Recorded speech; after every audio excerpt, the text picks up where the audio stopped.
67 BPSC mains,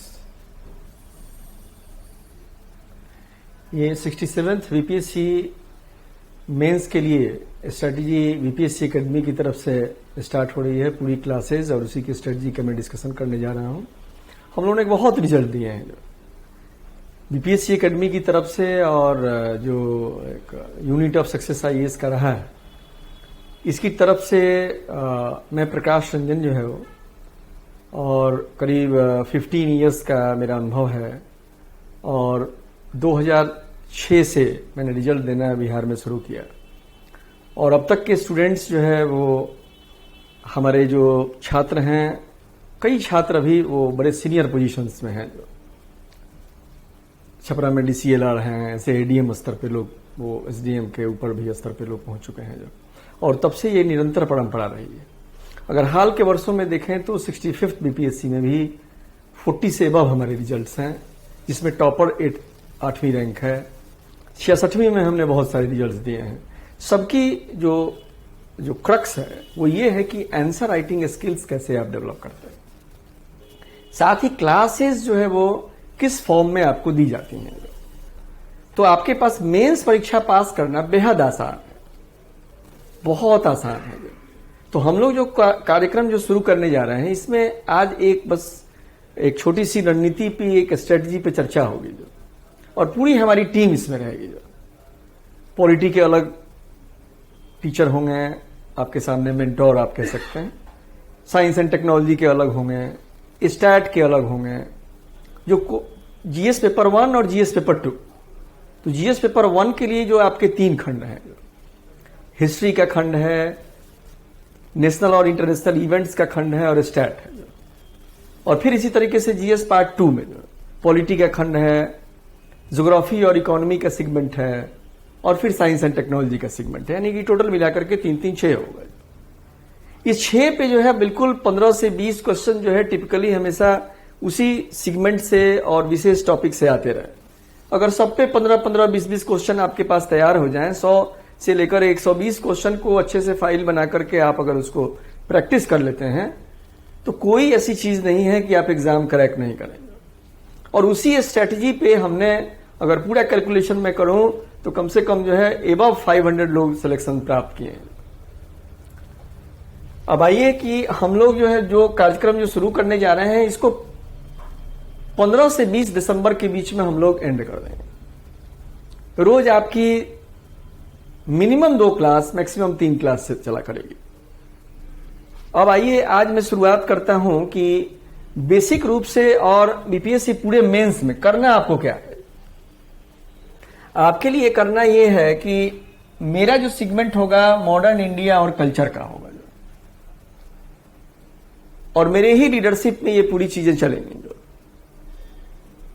और भी हमारी टीम के मेंबर्स हैं, सभी लोगों के पास ओवर 10 इयर्स एक्सपीरियंस है।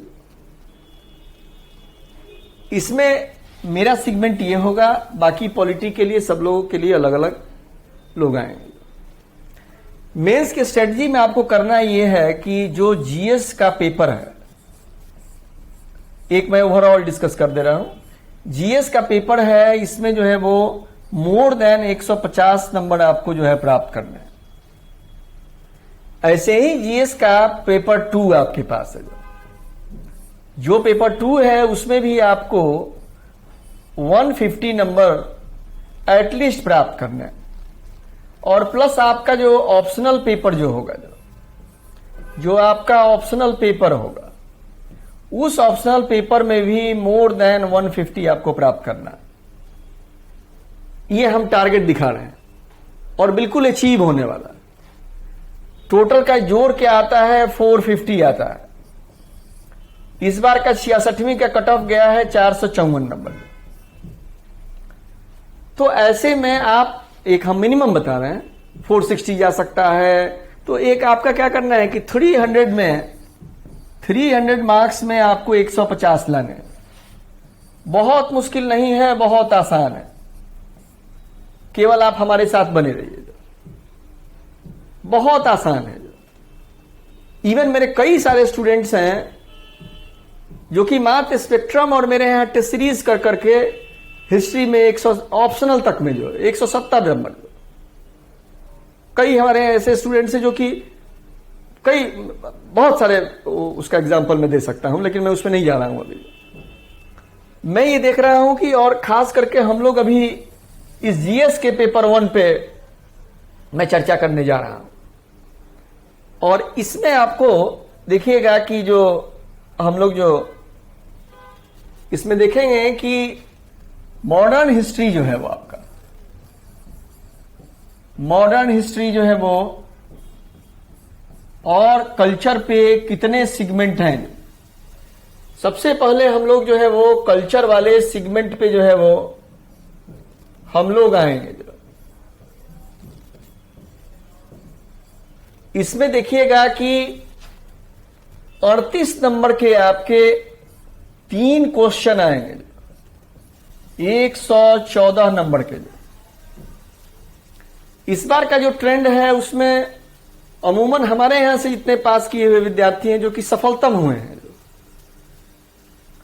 उन सभी को 160 के ऊपर आया है, 165 170 इसके आसपास का। सेकंड पेपर में अमूमन कम नंबर रहा है 66 में।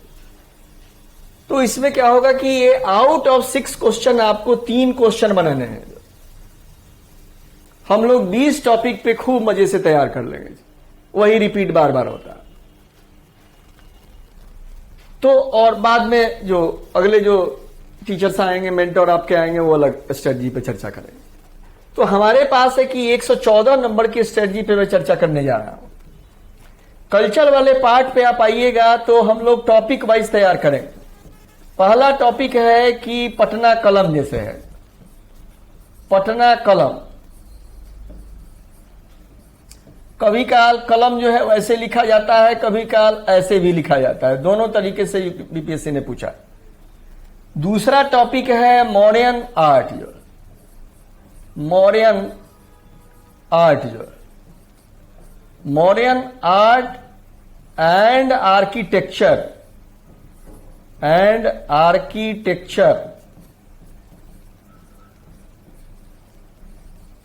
Modern art and architecture.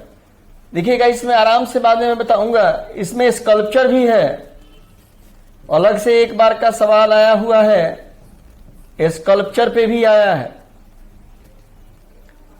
और इसके बाद जो है वो पाल आर्ट एंड आर्किटेक्चर जो है, Pala art and architecture, Pala art and architecture याद करते चले, मेरे साथ बने रहे। सारा सिलेबस मैं पहले याद करा दूंगा। पटना कलम पेंटिंग क्या है ये, ऐसे ही जो है मॉडर्न जो है वो कहां से, बिहार से रिलेटेड। अब सबका मैं लॉजिक ही बताते जा रहा हूं कि ये बिहार से रिलेटेड रहा है। पाटलिपुत्र में प्री में भी आप पढ़ते होंगे किस तरीके से जो है वो मौर्य साम्राज्य का डेवलपमेंट हुआ।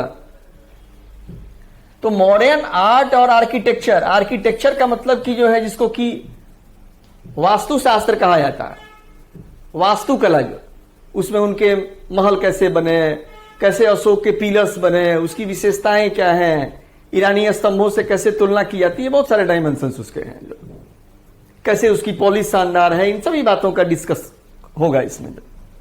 ऐसे ही स्कल्पचर की भी चर्चा की जाएगी। अशोक का जो स्तंभ है, जो उस पे पिलर्स हैं, जो उस पे कैसे किस तरीके से जो है वो लॉयंस की कैसे मूर्तियां बनी हैं, इन सबों की चर्चा होगी।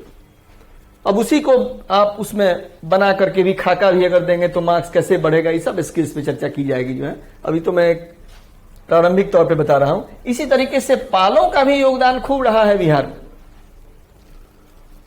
गोपाल, धर्मपाल, देवपाल इत्यादि शासकों के द्वारा बहुत सारे वो बौद्ध विहार बनवाए गए। उनके आर्ट एंड कल्चर का भी इंपॉर्टेंस है, वो भी बिहार से जुड़ा हुआ है। आज का बिहार उस समय का क्या था, उस समय ज्वाइंट रूप से था जो।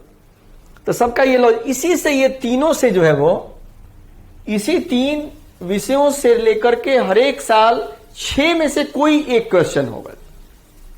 आउट ऑफ 6 क्वेश्चन कोई एक क्वेश्चन जरूर इससे रहता।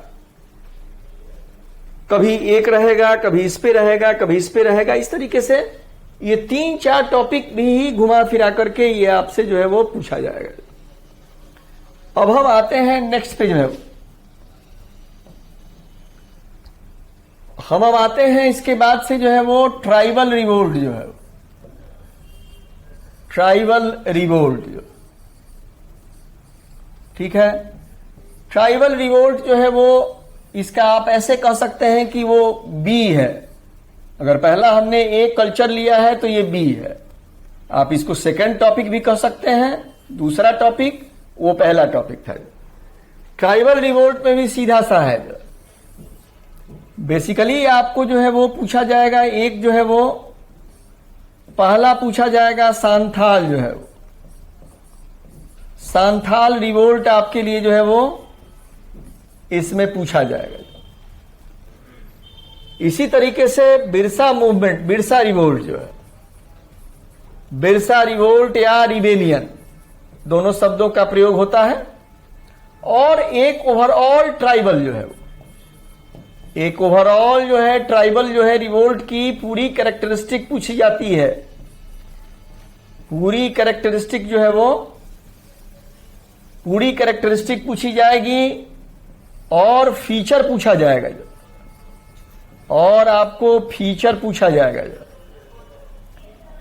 कभी कभार जो है वो नए प्रयोग भी देखने को मिलते हैं, जैसे 64वीं बीपीएससी में, जो 64वीं बीपीएससी का मैंने ऑनलाइन कराया था, जो हिस्ट्री ऑप्शनल का भी मैंने उसमें कराया था, खूब बेहद लोकप्रिय हुआ था। जो जितने प्री में लोगों ने पास किया, लगभग 3,500 लोगों ने उसको देखा था, और बहुत सारे सवाल उसमें से आए भी थे। जो वो तो ऑप्शनल की कहानी अलग है, मैं ऑप्शनल ही पढ़ाता हूं। तो देखिएगा कि 64वीं में हिस्ट्री ऑप्शनल में भी प्रयोग किए गए और जीएस में भी कहा गया, जीएस में भी पूरी 19वीं सेंचुरी पे पूरे ट्राइबल रिवोल्ट को पूछ लिया गया। तो आपको क्या करना है, आपको उस तरीके से पूरे होलिस्टिक अप्रोच में जाना है। जो अब इसमें कई बार क्या होगा, कॉजेज भी पूछा जाएगा। जो सांथाल रिवोल्ट का मतलब ये है, सांथाल रिवोल्ट का मतलब है कि इसके हर एक सेगमेंट को आप कीजिए, उसके कॉजेज को कीजिए, इसके इफेक्ट को कीजिए, ठीक है, इसके कैरेक्टरिस्टिक को भी कीजिए, इसके भी कॉज को कीजिए, इसके भी जो है वो इफेक्ट को कीजिए, कैरेक्टरिस्टिक को कीजिए, और ओवरऑल ट्राइबल रिवोल्ट को, उसके कैरेक्टरिस्टिक को कीजिए, उसके फीचर को कीजिए, उसके इंपैक्ट को कीजिए। यानी कि एक डायमेंशन के 3 डायमेंशन पकड़िए, तो उसके क्या हो जाएंगे, आपके 9 डायमेंशन हो गए।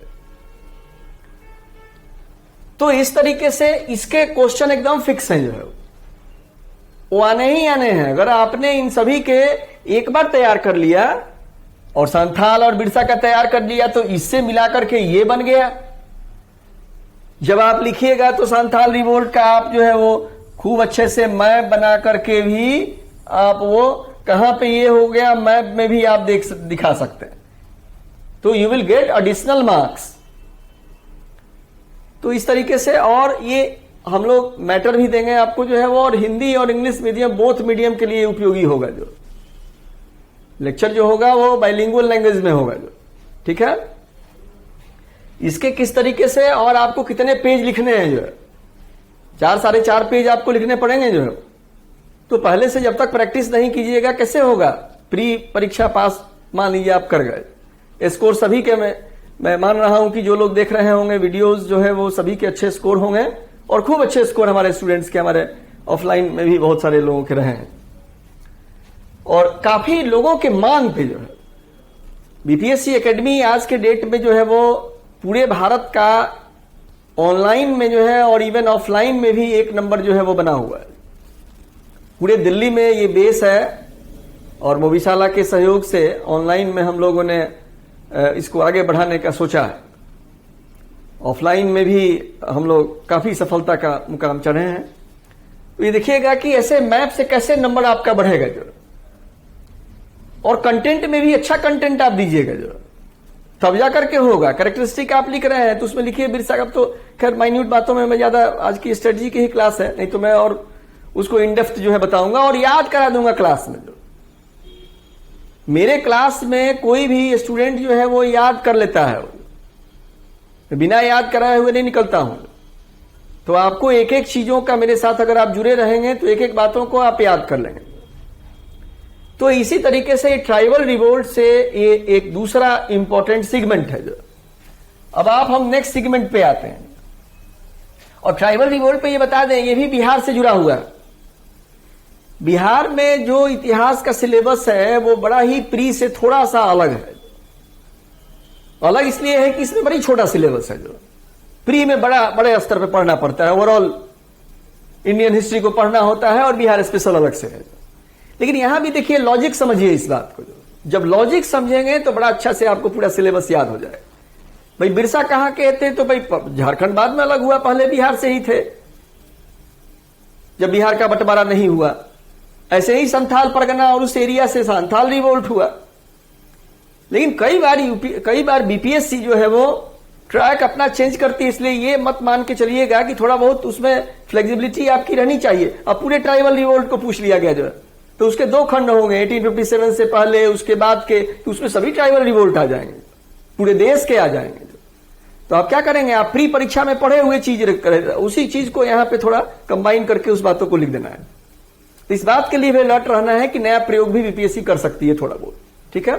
तो ये सभी बिहार से रिलेटेड है, लेकिन कई बार बिहार के रिलेटेड टॉपिक जो है वो क्या हो जाते हैं, ऑल इंडिया लेवल पे फैल जाता है, और कई बार ऑल इंडिया लेवल की चीजें बिहार में स्पेसिफिक तरफ पे पूछ ली जाएंगी। अब हम नेक्स्ट पे आते हैं 18, तीसरा जो खंड है, या इसको आप सी खंड कह सकते हैं, ये है 1857 का रिवोल्ट। जो इससे क्वेश्चन जो है वो पूछा जाएगा। जो ऐसे भी 1857 का रिवोल्ट है। अब इसके भी कई डायमेंशन है। अब इसके डायमेंशन में कई बार के आपको क्या होगा, कई बार उसको कॉजेज पूछ लिए जाएंगे। कई बार क्या होगा आपके लिए कि कुंवर सिंह का रोल जो है, कुंवर सिंह का क्या रोल था, जो ये भी बिहार से स्पेसिफिक है। कई बार इसको और इसको प्लस कर दिया जाता है कि what are the causes of, describe the causes of 1857 revolts and discuss the role of Bir Kunwar Singh 1857 revolt in Bihar. ये भी आपको कह दिया, पूछा जाएगा। फिर इसके बाद से इसका इंपैक्ट क्या हुआ, इसका इफेक्ट क्या हुआ, इससे भी क्वेश्चन जो है वो पूछा जा सकता है आपसे। जो 1857 के रिवोल्ट एक बहुत इंपॉर्टेंट टॉपिक है, और बिहार के बीर कुंवर सिंह का रोल जो है केवल बिहार में ही नहीं है, बिहार से बाहर भी रोल है, बिहार से बाहर भी रोल है उनका। तो पूरे होलिस्टिक अप्रोच में बीर कुंवर सिंह को लिखना है, ठीक है। तो 1857 के रिवोल्ट को, ऐसे ही 1857 के रिवोल्ट को क्या है, और ओवरऑल इंडियन हिस्ट्री में आप पढ़ते हैं उसके कॉजेज क्या रहे। कभी कभार उसके नेचर को भी पूछ लिया जाएगा, फीचर को भी पूछ लिया जाएगा। बीर कुंवर सिंह को नहीं पूछ करके उसके क्या किया जाएगा, उसके फीचर को पूछा जा सकता है, और पूछा गया है। आप देखिएगा कि फीचर पे क्वेश्चन आया हुआ है, और उसमें कि नॉर इट वाज जो है वो कैसे कि ये फ्रीडम स्ट्रगल जो है वो नहीं था, नहीं फर्स्ट वार ऑफ इंडिपेंडेंस है, और नहीं ये जो है वो ये फर्स्ट है, नहीं वार ऑफ इंडिपेंडेंस है। तो ये क्या है, इस पे जो है वो एक टिप्पणी के रूप में वो पोस्ट दिया गया था आरसी मजूमदार के स्टेटमेंट को, जो इसके फीचर से है कि कैसा इसका स्वरूप कैसा था, जो है वो इसका नेचर है जो है।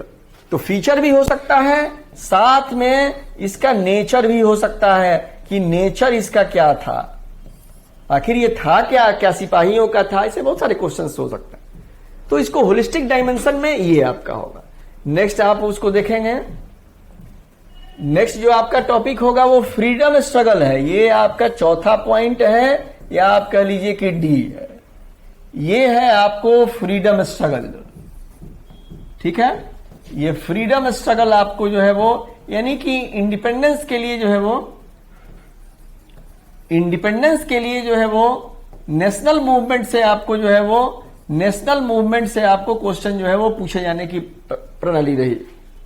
अब इसमें भी क्या होगा, इसमें भी बहुत सारे सेगमेंट्स हैं। जो पहला सेगमेंट जो हमारा शुरू होता है, इस सेगमेंट में क्या होगा कि सबसे पहले शुरू होगा चंपारण। जो है सबसे पहले चंपारण आपका शुरू हो जाएगा, ठीक है। इससे खूब सवाल आए हुए हैं। चंपारण क्या था, एक पीजेंट मूवमेंट है जो है। तो अखिल भारतीय, अब देखिए हम इसमें क्या करते हैं, एक हम खाका खींचते हैं जो, ये जो है वो क्या है, ओवरऑल इंडियन हिस्ट्री है जो, इसको बहुत अच्छी तरीके से आप समझेंगे। और एक यहां पे हम चार्ट बनाते हैं आपको बिहार का जो, एक हम बनाते हैं बिहार का जो।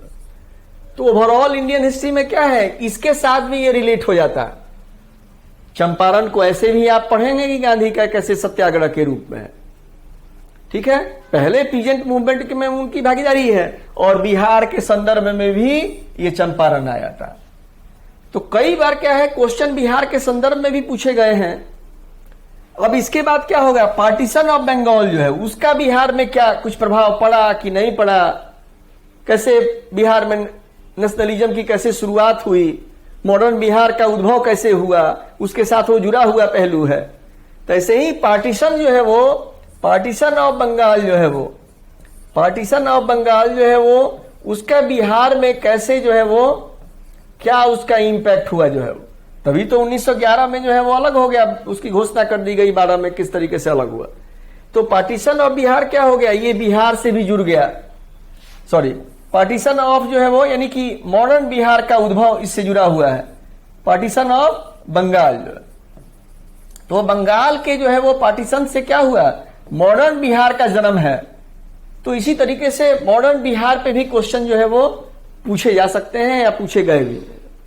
तो पार्टीशन ऑफ बंगाल को क्या करते हैं, इंडियन हिस्ट्री में भी आप पढ़ते हैं। यानी मेरा दिखाने का यह है कि किस तरीके से जो है वो ये पार्टीशन ऑफ बंगाल या स्वदेशी मूवमेंट किस तरीके से नेशनल मूवमेंट का जो है वो बिहार से कैसे जुड़ गया जो। इसके बाद इंपॉर्टेंट लीडर्स के व्यूज हैं जो, views and ideas, views and ideas, views and ideas और थॉट्स जो है, आइडियाज जो है वो और थॉट्स, और क्या है कि वो थॉट्स कैसे हैं, इस पे खूब क्वेश्चन पूछे गए हैं। इस क्वेश्चन में देखिएगा कि किनके किनके हैं। अब सबसे पहले हम लोग लेते हैं सबसे बड़े ग्रेट लीडर गांधी के व्यूज जो हैं। गांधी के व्यूज जो है वो किस पे हैं, गांधी के पहला व्यूज है सत्याग्रह पे, सत्याग्रह पे जो है वो, सत्याग्रह पे है, कास्ट पे है, ठीक है, रिलीजन पे है, अनटचेबिलिटी पे है, ये सब डायमेंशन करना है।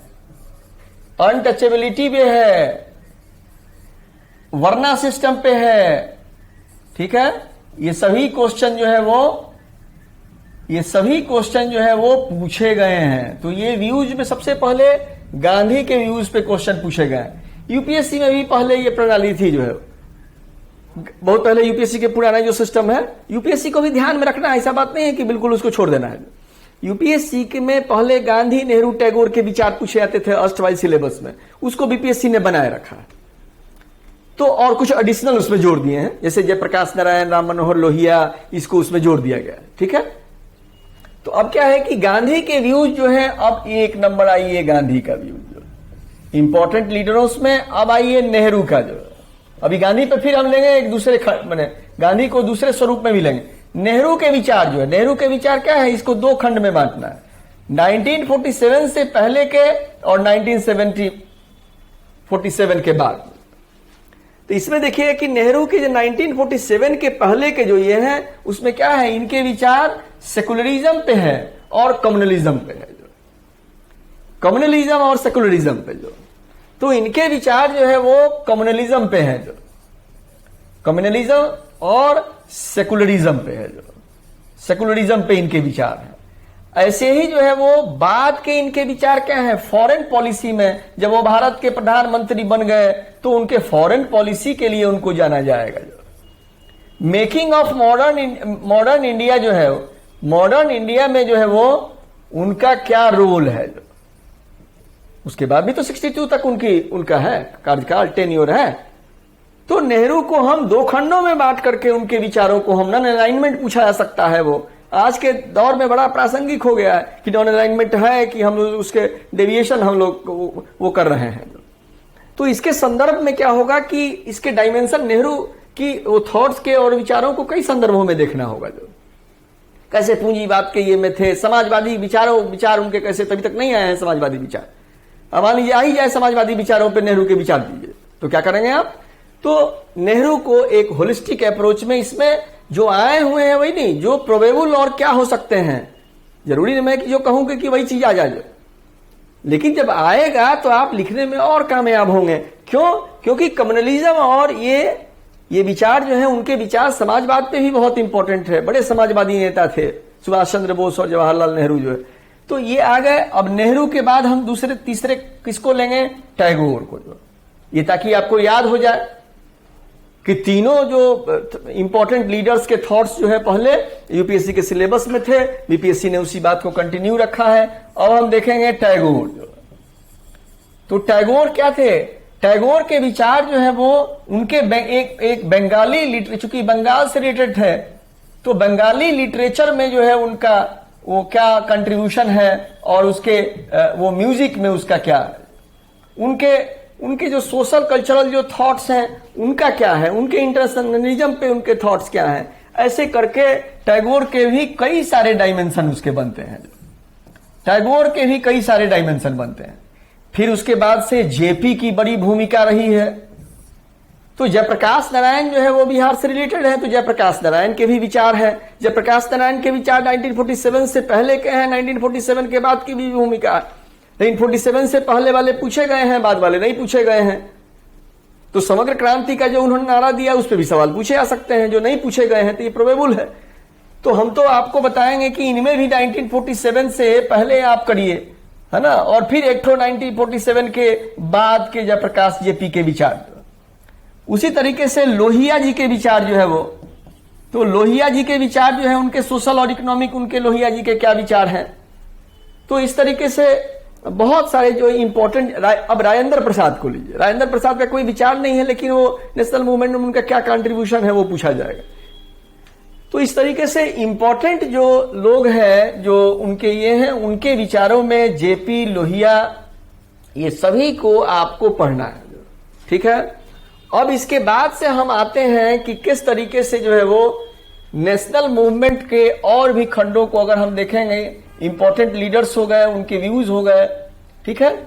आगे हम देखते हैं कि पीजेंट मूवमेंट्स जो है, पीजेंट्स जो मूवमेंट है उससे क्वेश्चन जो है वो पूछे गए हैं, और उसमें खास करके स्वामी सहजानंद के जो है वो उस पे सवाल पूछे गए। अब किसान मूवमेंट क्या है? नेशनल मूवमेंट का एक एरिया है। नेशनल मूवमेंट से भी ये जुड़ गया और इसमें ये बिहार से भी ये जुड़ गया। तो हमारी प्रणाली क्या है? उसको इंडियन हिस्ट्री के वेस्ट पार्ट को समझते हुए, कई बार इंडियन हिस्ट्री में भी पूछा गया है सवाल जो है वो। अब राइज ऑफ नेशनलिज्म पूछ लिया गया, 64वीं बीपीएससी में प्रयोग किया गया।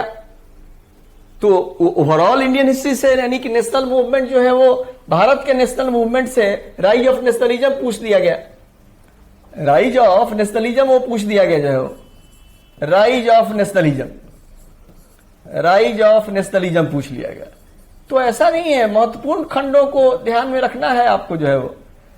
मतलब कि ये भी इस तरीके से क्वेश्चन आ सकते हैं, जो बिहार से रिलेटेड नहीं हो वो इस खंड में चले जाएंगे, जो बिहार से रिलेटेड होगा वो इस खंड में चला जाएगा। दोनों की यानी संभावनाएं हो। ऐसे ही मान लीजिए कि हम इस बार का प्रोबेबल आप मान लीजिए कि हम बता रहे हैं, हमारा काम क्या है कि ओवरऑल जो है ऐसे foundation of INC, Indian national Congress, जो है ये बहुत बेहद इंपॉर्टेंट है। तो इसको भी आप पढ़ के जाइए, मान लीजिए कि पूछ ही लिया जाए और आप पढ़ के जानकारी रहेगी तो इसके साथ तो ये रिलेटेड है, ऐसा भी नहीं कि बिल्कुल अलग थलग है वो। तो इसी तरीके से आपको देखिएगा कि पीजेंट मूवमेंट को जो है वो ऐसे ही जो है वो ट्रेड यूनियन का है। अब इससे भी सवाल, कई बार एक सवाल के दो तीन छोटे छोटे टॉपिक बना करके एक सवाल में बना दिया जाता है। तो ट्रेड यूनियन मूवमेंट जो है वो नेशनल मूवमेंट के साथ पढ़ा जाता है। मान लीजिए कि नेशनल मूवमेंट में बिहार के संदर्भ में एक बार का आ गया है वर्किंग क्लास और बिहार में उनकी क्या रोल्स रही थी जो है। अब इसी तरीके से आगे हम बढ़े तो आप देखिए कि तीनों मूवमेंट को और बिहार को आप तैयार कर लीजिए। जैसे मान लीजिए कि नॉन कॉपरेशन मूवमेंट है, जो आपका है कि नॉन कॉपरेशन मूवमेंट मान लीजिए है, नॉन कॉपरेशन मूवमेंट यानी कि असहयोग आंदोलन है, तो non cooperation movement and Bihar कर लीजिए आप नेशनल मूवमेंट के भी। अब ये दोनों क्या हो गया? दोनों ज्वाइंट हो गया। ये बिहार के खंड से ये रिलेट हो गया। ठीक इसी तरीके से आगे बढ़िए तो सिविल डिसोबीडियंस मूवमेंट आपका हो गया, आपका सिविल डिसोबीडियंस मूवमेंट हो गया। तो इसका भी वो क्या है, ये भी बिहार से civil disobedient movement and Bihar जुड़ गया। फिर इसके बाद से quit India movement and Bihar हो गया, क्विट इंडिया मूवमेंट और बिहार हो गया। तो ऐसे वो क्या हो गया कि इस तरीके से आपके सेगमेंट जो है वो बनते चले गए। इसी तरीके से कुछ इंपॉर्टेंट पर्सनालिटीज है, जैसे जेपी को हमने क्या किया, जेपी के विचारों को पढ़ा, लेकिन जेपी का आजाद दस्ता और क्विट इंडिया मूवमेंट के साथ ही रिलेशन बन गया। सुभाष चंद्र बोस और आईएनए का, सुभाष चंद्र बोस के भी थॉट्स में हम पढ़ेंगे। चलिए एक बात मुझे अभी याद आ गई सुभाष चंद्र बोस को याद करते हुए, तो सुभाष चंद्र बोस को हम थॉट्स में भी उनके पढ़ते हैं कि उनके थॉट्स में वो भी बड़े सोशलिस्ट नेता थे, बड़े नेता थे। जो भारत में समाजवाद के को लाने में जितना नेहरू का वे था, सुभाष चंद्र बोस भी उसमें शामिल थे। जो तो सुभाष चंद्र बोस को थॉट्स में ही पढ़ेंगे, सुभाष चंद्र बोस को आईएनए में फिर जाकर के दोबारा से हम पढ़ेंगे। तो उनके रोल भी 30s के पहले और उसके बाद के उनके रोल हैं जो है ना। तो इसी तरीके से सुभाष चंद्र जो है वो, सुभाष चंद्र बोस को हम लोग जो है वो पढ़ेंगे और उनसे लेकर के आईएनए पे सवाल पूछा गया है। तो क्विट इंडिया मूवमेंट के बाद पढ़ेंगे तो आईएनए आ गया आपका। तो इस तरीके से क्वेश्चन जो है वो, ये तीनों बड़े मूवमेंट और बिहार में उसका क्या इंपैक्ट पड़ा। किसान मूवमेंट भी क्या है, पीजेंट मूवमेंट भी नेशनल मूवमेंट का एक बड़ा सा हिस्सा है और उसी में स्वामी सहजानंद की इतनी प्रतिष्ठा बढ़ी कि अखिल भारतीय किसान सभा के जो है वो अध्यक्ष चुने गए, तो इसलिए वो भी रिलेट हो जाते हैं वो इस तरीके से। तो ऐसे सभी क्वेश्चंस जो है, इतने सारे टॉपिक के ये क्वेश्चंस को हम लोग ये बाकायदा करेंगे। ऐसे ही इंडिविजुअल सत्याग्रह हो गया, तो इंडिविजुअल सत्याग्रह एंड बिहार हो जाएगा, नेशनल मूवमेंट से वो टॉपिक भी जुड़ जाएगा और क्या हो गया, बिहार में भी वो जुड़ जाएगा। तो इस तरीके के बहुत सारे, अब मान लीजिए कुछ प्रोबेबल हो सकते हैं कि कांग्रेस मिनिस्ट्रीज रही, उनका बिहार में क्या काम हुआ, ये भी नेशनल मूवमेंट का हिस्सा है और यहां भी जुड़ गया। और महिलाओं की भूमिका बिहार के संदर्भ में एक नया टॉपिक हो सकता है, तो आप उसको तैयार कर लीजिए, महिलाओं का भूमिका को थोड़ा सा जो है, तो पूरे एकदम सुरक्षा के दायरे में आप रहेंगे।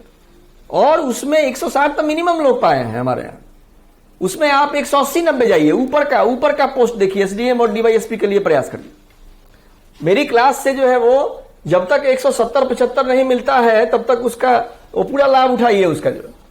तो ये इस तरीके से सारे के सारे टॉपिक बनते हैं। और भी जो चीजें एक बार पूरे संभव नहीं है कि आज स्ट्रेटजी वाले क्लास में इसका डिस्कशन किया जाए, वो इतना वो आगे भी इसके डिस्कशन में हम लोग शामिल रहेंगे। अगला जो खंड है उसको जो 5वां खंड कहेंगे या उसको ई खंड कह लीजिए, जो ये खंड है वेस्टर्न एजुकेशन का। जो वेस्टर्न एजुकेशन जो है वो इसका किस तरीके से, वेस्टर्न एजुकेशन जो है वो एंड बिहार, अब इसमें बीपीएससी जो है वो अपना खूब एक ही चीज को बार बार पूछती है। जो अब इसमें आप करिए कि देखिए वेस्टर्न एजुकेशन को क्या है, नेशनल मूवमेंट में हम लोग पढ़ते हैं। जो हम लोग नेशनल मूवमेंट में पढ़ते हैं किसको, western development of western education को, कि भारत में शिक्षा का डेवलपमेंट कैसे हुआ। तो भारत में शिक्षा का डेवलपमेंट ईसाई मिशनरियों से हुआ, बाद में सरकार के एफर्ट्स रहे, प्राइवेट एफर्ट्स रहे, इसकी पूरी अलग से पढ़ा जाता है नेशनल मूवमेंट में। लेकिन बिहार के संदर्भ में क्या होगा, कई बार क्वेश्चन पूछे गए हैं, 1813 से 1947 तक मान लीजिए। कई बार पूछे गए वेस्टर्न एजुकेशन का 1858 से 1947 तक बताइए, कई बार 1858 से लेकर के 1914 तक। यानी कि आपको क्या करना है कि बिहार में वेस्टर्न एजुकेशन 1800 के बाद से कैसे शुरू हुआ, वहीं पे तो आया हुआ। राजा राममोहन राय पहले शिक्षित आदमी थे भारत में, जो वेस्टर्न एजुकेशन में बड़ा नाम है और एजुकेशन के फील्ड में भी प्रेस की भूमिका में से बहुत बड़े उनके रोल हैं। जो तो वहीं से मानिए वही उनका टाइमिंग है 1815 के आसपास। जो तो कहने का मतलब यह है कि इसी जमाने से लेकर के भारत में जो वेस्टर्न एजुकेशन का जो रोल है उसमें बिहार के संदर्भ में पूछा गया। तो होलिस्टिक रूप से तैयार कर लीजिए कि पूरे 1810 और 15 से लेकर के 1947 तक बिहार में किस तरीके से वेस्टर्न एजुकेशन का डेवलपमेंट रहा। तो इस तरीके से अगर आप पूरे सेगमेंट को, ये पूरा सेगमेंट है, जो ये पूरे सेगमेंट से यानी कि हमने जो 20 चर्चा की, 15 से 20 जो है, इस 20 और 25 को बहुत अच्छे से अगर आप तैयार करके उसके पॉइंटिंग को बना लीजिए, उसके पूरे नोट्स को बना लीजिए, बना करके और उसको लेकर के प्रैक्टिस भी कर डालिए। हमारी क्लास के बाद में बैठ करके उसको प्रैक्टिस कर लीजिए और जाकर के एग्जाम में लिख दीजिए। कुछ इनोवेटिव रूप से उसमें चार्ट बना दीजिए, डायग्राम बना दीजिए। तो इसी के साथ जो है वो ये हमारा ये जो हिस्ट्री का खंड है ये है। और अब नेक्स्ट में आपको आएंगे डॉक्टर फयाज सर पॉलिटी के एक काफी अच्छे अनुभवी मेंटोर रहे हैं और यहाँ पे बीपीएससी के स्ट्रेटजी में पूरे पॉलिटी की कक्षा को वो लेंगे फयाज सर। और फयाज सर हमारे पास जो है ऑफलाइन के भी बेहद प्रभावशाली और बहुत अच्छे मेंटोर रहे हैं और बेसिक क्लासेस में एनसीईआरटी की क्लास भी उनकी बहुत पॉपुलर है और बीपीएससी के भी फील्ड में बड़ा अच्छा उनका नाम है। तो ये आएंगे फयाज सर और इसको आपको अगली स्ट्रेटजी बताएंगे। मैं कल फिर आऊंगा और फिर हमारे साइंस टेक के जो अदर जो हमारे मेंटोर हैं, है ना, पूजा मैम हैं, उनके साथ जो है डिस्कशन में हम लोग शामिल रहेंगे, वो स्ट्रेटजी बताएंगी।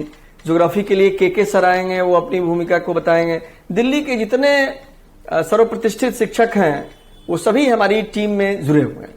और इस बार बीपीएससी का जो ये 67th का और आने वाला जो 68 है, इसमें और भी हमें अच्छे परफॉर्मेंस की हम आशा करते हैं हमारे तरफ से भी, और हमसे जुड़े हुए जो आप लोगों से सहयोग की अपेक्षा की जाती है कि जो लोग जुड़े हैं वो भी खूब मेहनत करें।